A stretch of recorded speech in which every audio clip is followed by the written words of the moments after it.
Madame, Monsieur, bonjour, bienvenue dans ce flash d'information. Direction la primature où hier il s'est tenu l'ouverture générale conjointe du C2D.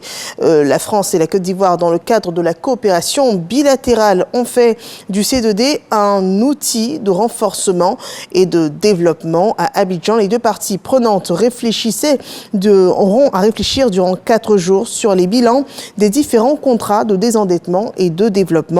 Donc un contrat de désendettement et de développement qui court depuis 2012 et dont les perspectives sont d'améliorer la stratégie de l'ouverture des travaux. Autre actualité sur les investissements, toujours en économie, on parle de risque pays. La note de la Côte d'Ivoire sera connue le 16 avril prochain. La cartographie des risques, opportunités, forces et faiblesses que présente notre pays pourrait être connue donc à cette date-là. Les objets donc de cette cartographie, c'est d'attirer les investissements. Le risque pays de la Côte d'Ivoire au titre de l'année 2025 sera donc prochainement dévoilé, date de la 9e édition également de la conférence annuelle sur le risque pays, une activité de Bloomfield Investment, une agence nationale de notation financière. Et hier, à son siège de Cocody, l'agence a animé une conférence en prélude à cette plateforme de discussion entre secteur privé et secteur public pour adresser les problématiques liées à notre économie. Parlons à présent d'environnement avec le ministre Jacques Assaoré qui s'imprègne des réalités du parc national de la Komwe. Nous sommes à Bouna avec Herman Yamia. Le ministre de l'Environnement, du Développement durable et de la Transition écologique dans le parc national de la Komwe, Jacques Assaoré Konan, a initié cette visite de terrain pour s'imprégner des réalités de ce parc et son état de conservation. Et c'est le directeur de la zone nord-est de l'Office ivoirien des parcs et réserves OIPR en charge du parc national de la Komwe qui a conduit cette visite. Le parc national de la Komwe, qui était inscrit auparavant sur la liste du patrimoine mondial en 1983, a été inscrit sur la liste du patrimoine en péril en 2003. Et avec l'effort des différentes parties prenantes, en 2017, il a été retiré de cette liste en péril. Et donc il a retrouvé, on va dire, son plein statut de patrimoine mondial. Et aujourd'hui, nous avançons vers ce qu'on appelle la liste verte de l'IUCN, qui est un label qui reconnaît les efforts de bonne gestion d'une aire protégée. Avec ses nombreuses espèces animales et ses plus de 1000 espèces de plantes végétales, ainsi que son cours d'eau navigable de 230 km qu'est le fleuve Komwe, le parc national de la Komwe présente de nombreux atouts. Malheureusement, cette aire protégée subit des agressions, notamment le braconnage et le paillage illégal.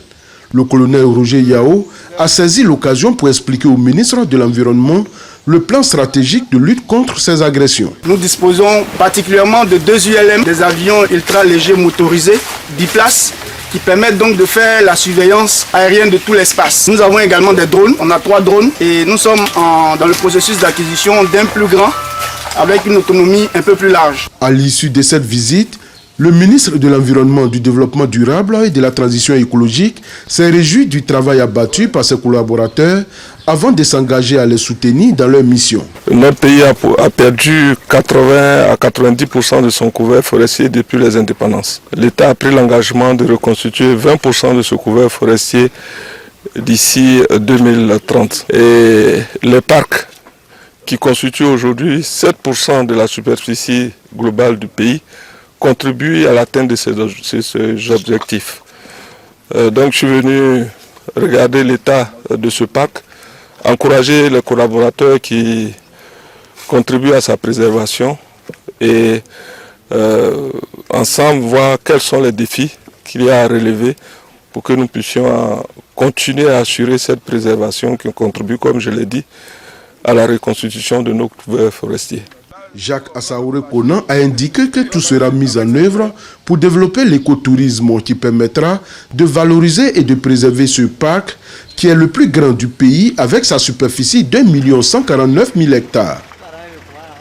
Parlons à présent des inondations à Kinshasa, hors de nos frontières, après des pluies diluviennes, des intempéries qui se sont abattues dans la nuit du 4 au 5 avril dernier sur la capitale de la République démocratique du Congo, ainsi que dans la province voisine du Congo central. Une crue éclair également de la rivière Njili, un affluent du fleuve Congo, a provoqué de graves inondations dans de nombreux quartiers de la capitale le week-end dernier.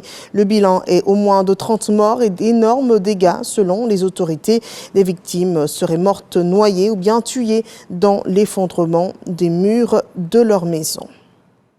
Autre point d'actualité, Emmanuel Macron en visite en Égypte, une visite officielle consacrée à Gaza. Macron est ce mardi 8 avril à Al-Arish, une ville portuaire du Sinaï, proche du terminal de Rafah, qui fait office de hub pour l'acheminement de l'aide humanitaire à Gaza. Le chef de l'État français veut ainsi envoyer un message mondial sur la situation dramatique dans laquelle se trouve la population gazaoui.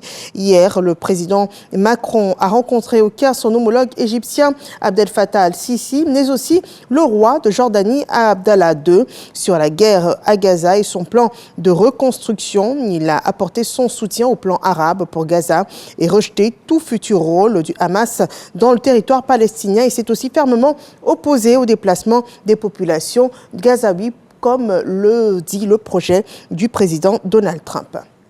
Sur les droits de douane mondiaux, l'Union européenne appelle à éviter l'escalade lors d'un appel avec la Chine. L'Union européenne et la Chine devraient travailler en collaboration pour maintenir la stabilité et la prévisibilité de l'économie mondiale et s'orienter vers une résolution négociée de la guerre commerciale déclenchée par Donald Trump. Côté africain, il y a moins d'offensives et tenez, le Zimbabwe espère capitaliser sur ce élan pour renforcer sa position sur le marché américain. Qu'il écope d'un tarif de 18%, le pays prévoit la suspension tarifaire sur les importations américaines. En Afrique du Sud, il est annoncé une stratégie pour limiter les effets, à savoir négocier des accords avec les États-Unis. Et puis au Ghana, ce sont des négociations également qui sont engagées avec l'ambassadrice américaine pour tenter d'obtenir une exemption sur la nouvelle taxe pour certains produits exportés par son pays outre-Atlantique. Voilà, c'est la fin de ce flash d'information. Merci de nous avoir suivis. Je vous retrouve pour la synthèse de toutes les informations de cette matinée à 13h.